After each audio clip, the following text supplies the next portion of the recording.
An investigation continues months after a fourth grader here in our hometowns died by suicide.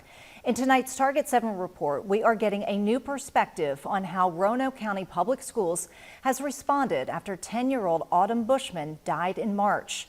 Here with the documents is Kate Capodanno. And Kate, the district held a meeting with teachers before the end of the school year.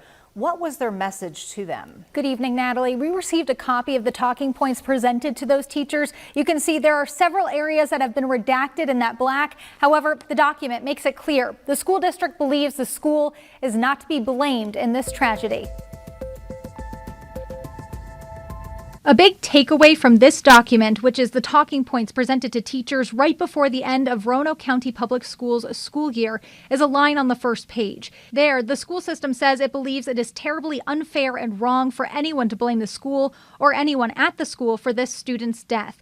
The document also outlines how the division avoided tributes and vigils following Autumn's death as a way to avoid glamorizing it and preventing potential copycat suicides. Additionally, the document points to smartphones and online activities and says we all need to be better educated about those dangers, and it wants to encourage caregivers to not give children under the age of 14 a smartphone. Meanwhile, I took these documents to the lawyer representing Autumn Bushman's family. Right now, no legal action has been taken against the school system, but Bill Stanley says his law team is still investigating to see if there was negligence. He says it is still premature for the school district to say they are not to blame for Autumn's death. Stanley showed us a school worksheet. 16 days before she died, Autumn had filled it out, highlighting that she was dealing with a problem. No one is trying to turn the school into a monster, but the school needs to understand what its own responsibilities are to these children and what they were in this case.